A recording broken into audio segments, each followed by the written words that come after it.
ঠিক কিভাবে বলবো, মানে অ্যাকচুয়ালি বলাটা উচিত হবে কিনা। আপনি কি সত্যি সত্যি তুলি দিদির সঙ্গে সুইজারল্যান্ডে সেটেল করার প্ল্যান করছেন? না, মানে আমি বলতে চাইছিলাম যে তোমার শরীরটা খারাপ না, তো ওই রাত্রেবেলা যদি কিছু দরকার হয়, মানে ওই শরীর খারাপ বলে, তাই প্লিজ আজকে রাতটা এই ঘরে থেকে যাবে। তুমি রাগ ধরে আমিও খুব চেয়েছি, তোমার মন খারাপ আমারও মন ভালো নেই, কাছে আসছি কই প্রতিদিনই উঠছে আপনার যদি আপত্তি না থাকে আমি থাকতেই পারি, মানে আপনি যখন এত করে বলছেন আমি না হয় থেকেই যাচ্ছি। কি হলো, আমার কথাটা কি ইকো হচ্ছে নাকি আজকাল? বললাম তো একবারই, এতবার কি করে শুনলো তিতির? হ্যাঁ, আমার আমার আপত্তি থাকবে কেন? আমিই তো বললাম থাকতে। এক সেকেন্ড ওয়েট, জাস্ট। আজকে আর পাহাড় বানাতে হবে না। শিওর? না মানে দেখো, এখন কিন্তু আমার মাথায় ভীষণ অপবাদের বোঝা। সবাই ভাবে আমি মস্ত খারাপ লোক। আপনি কি শুনতে চাইছেন? আমি আপনাকে বলি, আপনি আমার চোখে পরিষ্কার, আপনি নির্দোষ। কাছের মানুষের কাছ থেকে ভালো কথা কে না শুনতে চায়? থাকি অল্প কাছে ডাকছি আর আগলে আগলে রাখছি, তবু অল্পে হারাচ্ছি আবার, তাকে ছোব ছোব ভাবছি আর ছুঁয়ে পালাচ্ছি, ফের তাকে। তুমি সোমরাজের সঙ্গে সুইজারল্যান্ডে গিয়ে সেটেল করবে? হ্যাঁ আন্টি, সোম তো বলেছে যে বাচ্চা বাচ্চা না থাকলে আমরা ঝাড়া হাত পা ব্যাস। এটা একটা ট্র্যাপ তুলি, এটা একটা ট্র্যাপ। তুমি কিছু বলনি তো? না, আমি শুধু জিজ্ঞেস করেছি যে আমরা কবে যাব। ঠিকই তো আন্টি, এইসব বাচ্চা বাচ্চা থেকে মুক্তি নিয়ে নিলেই তো হয়ে গেল, তাই না বলো? বাচ্চা কোথায় তুলি, বাচ্চা কোথায় যে তুমি বাচ্চা থেকে মুক্তি পাবে? শোনো, এটা একটা প্ল্যানিং তোমার মুখ থেকে সত্যিটা বার করা। ডু ইউ রিয়েলাইজ এটা একটা প্ল্যানিং? হ্যাঁ, তবে আন্টি সোম তো বিশ্বাস করে যে আমি প্রেগন্যান্ট। ননসেন্স, এসব তিতির সঙ্গে দিয়ে করিয়েছে। শোনো, সোমরাজ এখন তোমায় কিছু বলতে এলে তুমি বলবে যে বাচ্চাটা এখানে হয়ে যাক, তারপরে তুমি সুইজারল্যান্ডের কথা ভাববে। ওকে?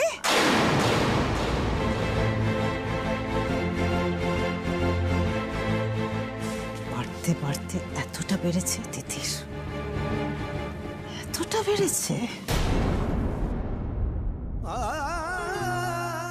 তিতির বসু জানতো সোমরাজ ব্যানার্জি নির্দোষ, তারপরেও কনস্ট্যান্টলি দোষী সাব্যস্ত করে গেল।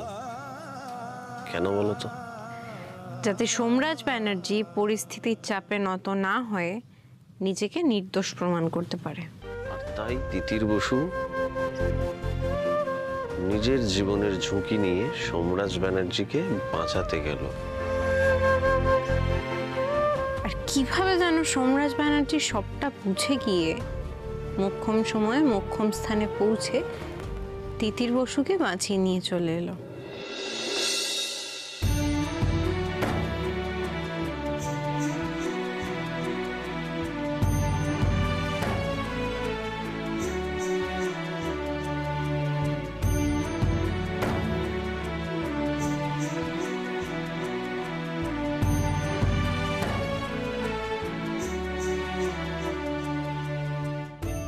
এই বিশ্বাস, ভরসা, একে অপরের প্রতি টান, ভালোবাসা না বন্ধুত্ব, এটাই বলতে চাইছেন তো আপনি?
খুব ঘন ঘন জড়াজড়ি হয়ে যাচ্ছে, কিন্তু এটা ঠিক হচ্ছে না।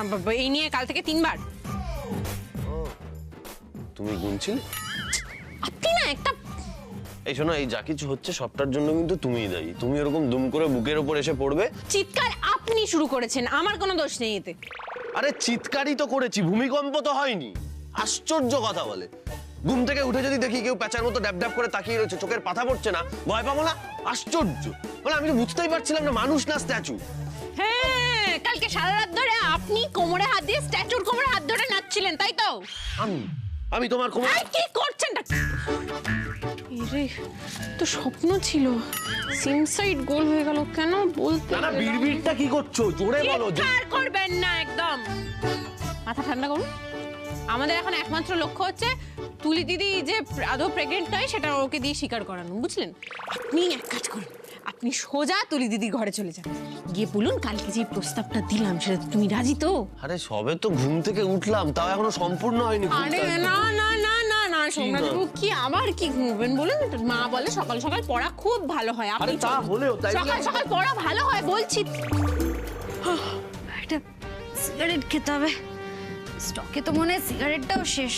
ভগবান কি যে করি।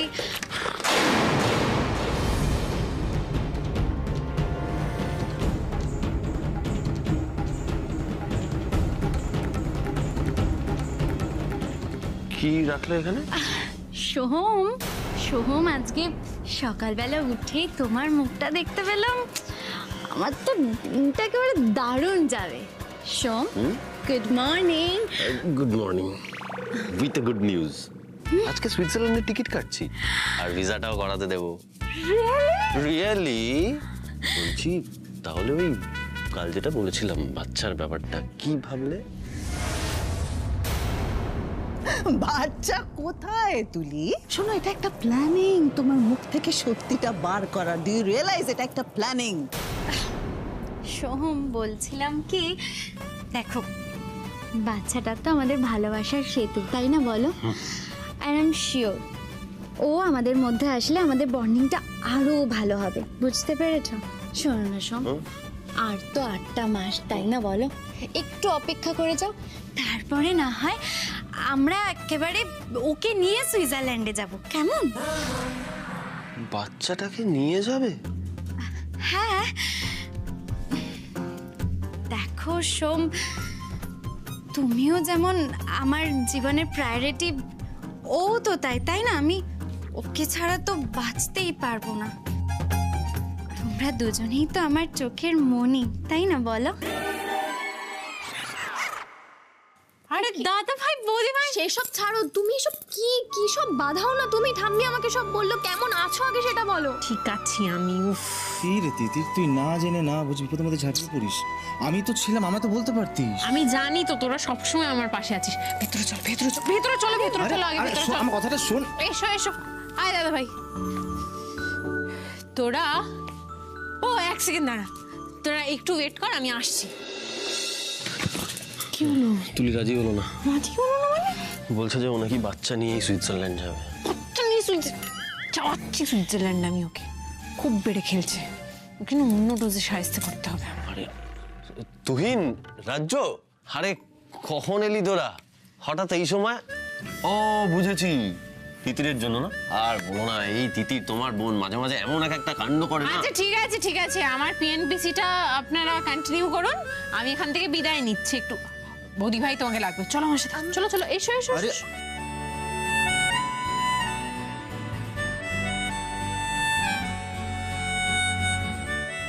আজকে তো রাখি, আমি এমনি তোদের বাড়িতে যেতাম, তার আগে তুই চলে এলি, ভালোই হলো।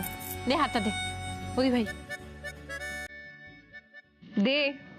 দাও দাদা ভাই। धागों से बांधा एहसास दिल के रिश्ते का रब की। मैं रहूं ना मैं तेरे बिना, तू रहे ना तू मेरे बिना। मैं रहूं ना मैं तेरे बिना, तू रहे ना तू मेरे बिना।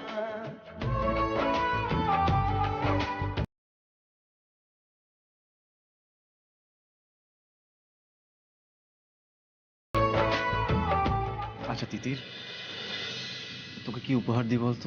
তুই যে তোর নিজের বোন তুলি দিদির অন্যায়কে প্রশ্রয় না দিয়ে আমার পাশে দাঁড়িয়েছিস, এটাই আমার সব থেকে বড় উপহার, বিশ্বাস কর দাদা ভাই। এর থেকে বেশি আমার আর কিছু চাওয়ার নেই। সত্যি তুলিটা সত্যি মনে নেই যে আজকে রাখি আমাকে রাখি পড়ালো না। মানে ওর কাছে কোনো সম্পর্কে ম্যাটার করে না। নিজে মাথায় ভূত চেপেছে কে জানে। সে যেই ভূতি চাপুক না কেন, আমি কিন্তু একটা কথা প্রথম থেকে জানতাম, যে দাদা ভাই এরকম কাজ কখনো করতে পারে না, ও একেবারেই নির্দোষ। জানো তো দাদা ভাই, ছোটদা ভাইও না আমার সাথে একমত। আর এই তুলির মুখোশটা টেনে ছিঁড়ে ফেলার না খুব দরকার, তাহলেই ওর এই বদমাইশিগুলো বন্ধ হবে। আর সেটা একজনই পারবে, তিতির।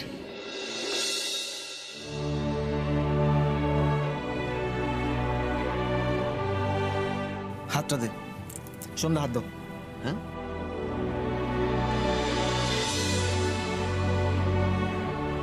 তোমরা দুজনে কিন্তু আর একে অপরের প্রতি কোনো ভুল বোঝাবুঝি রেখো না। সবসময় একসাথে থেকো, কারণ একসাথে থাকলে যে কোনো কঠিন পথও সহজ হয়ে যায়।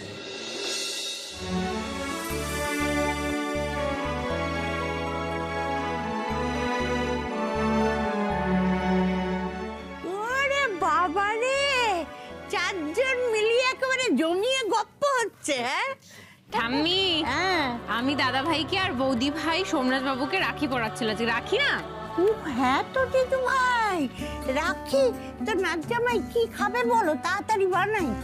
ঠাম্মি, ব্যাপারটা কি বলো তো? কি? আমায় না অফিস যেতে হবে, বুঝলে তো, কাজ আছে। আসলে তিতিরের খবরটা শুনে চলে এসেছিলাম। আমি আরেকদিন এসে ভালো করে খেয়ে যাবো। ওরে বাবা রে বাবা, তোমরা শুধু কাজ আর কাজ, সব সময় তোমাদের কাজ। হ্যাঁ তুহিন, এত কাজ করা কিন্তু ভালো নয়। কে কাকে বলছে? আচ্ছা ঠাম্মি, আমি বেরোলাম। হ্যাঁ, বেঁচে থাকো বাবা, সুখী হও। আমার গিফট এদিকে আয়, আয় তাড়াতাড়ি তাড়াতাড়ি।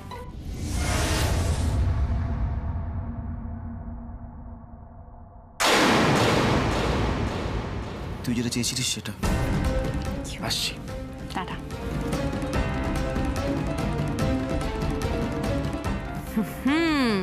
মহৌষধি, এটা দিয়েই কেল্লা ফতে করবো আমি তুলি ম্যাডাম। ঠাম্মি, ওরা ভাই বোনে গল্প করুক না, তুমি আমার কাছে এসো, আমরা একটু জল খাবার বানিয়ে নিয়ে আসি ওদের জন্য। বলো। চলো, আমাদের একটু ইম্পর্টেন্ট কাজ আছে।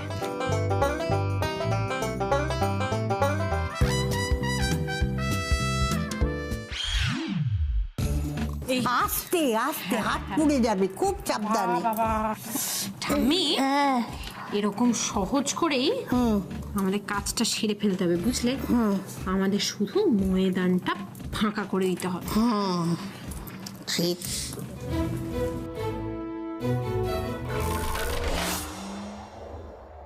ঠাম্মি, আজকাল না আমার বড্ড টেনশন হচ্ছে, জানো তো? কেন?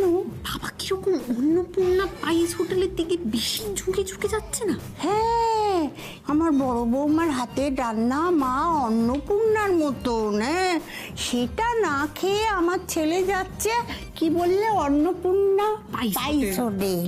আমার না কেমন চিন্তা হচ্ছে ঠাম্মি, ওই অন্নপূর্ণা পাইস হোটেলে বাবার গার্লফ্রেন্ড টার্লফ্রেন্ড নেই তো? চুপ কর, মুখ পুরি। কিন্তু তুমি বলো, নাহলে ওই স্টিলের টিফিন বক্সে করে কে তোমাকে তালের বড়া সাজিয়ে দেবে বলো তো? আর কোথায় জানো সব থেকে বেশি চিন্তার বিষয় ওটাই, মধ্যমগ্রাম চৌরাস্তায় আমি ইন্টারনেটে সার্চ করে দেখলাম। ওই অন্নপূর্ণা হোটেলের রহস্যটা কি? কে আছে ওখানে যে সুজয় বারবার ওখানে যাচ্ছে? আমাকে এক্ষুনি একবার খবর নিতে যেতে হবে। ম্যাডাম, আপনি এখানে দাঁড়িয়ে? শাশুমা? হ্যাঁ, বড় বৌমা, তুমি কখন এলে? আমরা তো টেরই পাইনি তুমি এসেছো। তা তুমি এরকম লুকিয়ে আছো কেন মা? না মা, লুকিয়ে থাকার কি আছে? লুকিয়ে থাকবো কেন? না না, লুকিয়ে নেই। ম্যাডাম, আপনি জলখাবারে কি খাবেন? বড় বৌদি তো স্যান্ডউইচ বানাচ্ছে, সেটা খাবেন নাকি? না, আমি স্যান্ডউইচ খাবো না। আমার একটা জরুরি দরকার আছে, আমি তাহলে আসি।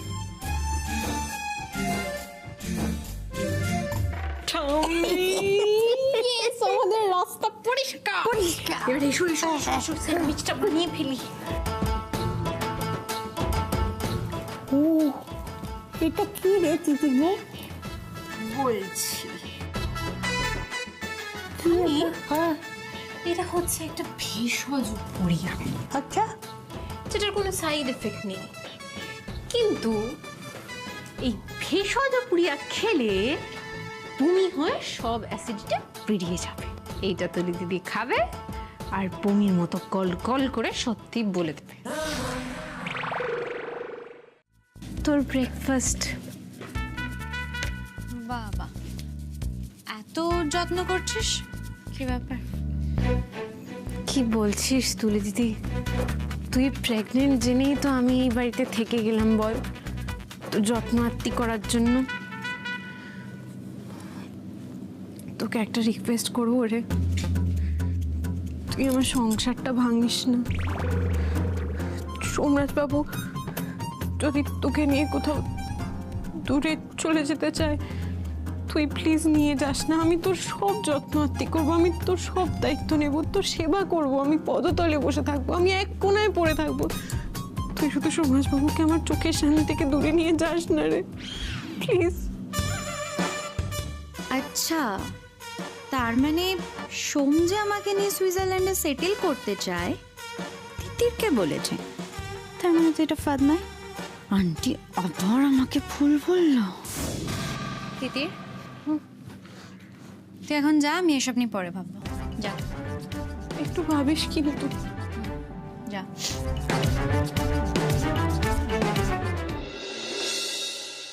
অন্নপূর্ণা পাইস হোটেল, মধ্যমগ্রাম। না, এরকম নামের তো কিছু এখানে দেখতে পাচ্ছি না। সোজা এরকম বেনামি জায়গায় এত দূর আসে কিসের জন্য? এখানে কি, কাকে খুঁজতে আসে? বেবিকে?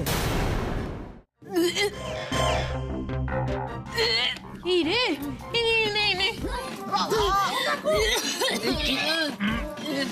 এত বমি হচ্ছে কেন রে? এই তাহলে কি আমাদের বাড়ির যে জেনারেল ফিজিশিয়ান আছে তাকে খবর দেবো একবার? না না সোম, প্রেগন্যান্সি টাইমে এরকম বমি হয়। আমি সুমন ব্যানার্জিকে ফোন করছি, ওয়েট কর। পথে এসো, এর জন্যই তো এত কসরত। 20টা পলিসির কথা ছিল এই মাসে, কটা এনেছো? 5টা। কার ফোন ওটা? কার ফোন দেখি? তুলি, এ তো বউ না। এর জন্য তুমি ঘন ঘন অফিস থেকে বেরিয়ে যাচ্ছ? হ্যাঁ, এই কান থেকে হাত নামাও, নামাও হাত কান থেকে। টার্গেট ফুলফিল না হলে না, তোমার বউকে আমি নিশ্চয়ই বলবো যে তুমি পরকিয়া করে বেড়াচ্ছ। নাও ধরো, সব ইডিয়েটের দল। স্যার আমার কথাটা একটু বুঝুন, আমার কথাটা একটু বুঝুন স্যার। আমি পলিসি বুঝি, পলিসি। পলিসি আনো, তারপরে কথা হবে। পলিসি আনো।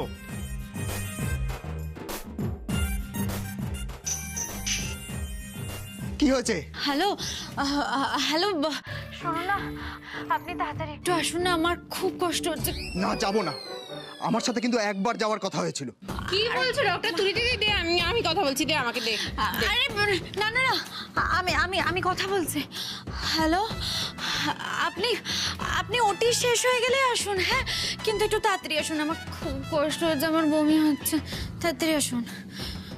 শুনুন, মালিনী আন্টিকে চেনেন তো? হ্যাঁ, যদি না আসেন কপালে কিন্তু খুব দুঃখ আছে, মনে রাখবেন। ঠিক আছে, আসছি আসছি। ডক্টর আসছে। মা, এই তুলি, ওনাকে রাইটিং প্যাড আর পেনটা আনতে বলে দাও।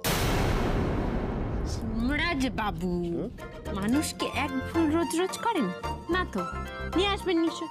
তুলে দিদি, বলছি যে ডক্টর তো চলে আসবেন বললেন, যতক্ষণে ডক্টর আসছে তুই একটু রেস্ট নে বাবা। রেস্ট নাও, রেস্ট নাও। কষ্ট হচ্ছে। আহা গো, বমি করলে খুব কষ্ট হয়। আগেরবার মালিনী ব্যানার্জির পাতা ফাঁদে পা দিয়ে সুমন ব্যানার্জির চেম্বারে আমি গেছিলাম। এইবার মালিনী ব্যানার্জির থেকে শেখা কৌশল অ্যাপ্লাই করে আমার পাতা ফাঁদে পা দেবে সুমন ব্যানার্জি। শাশুড়ি, আপনি জিনিয়াস।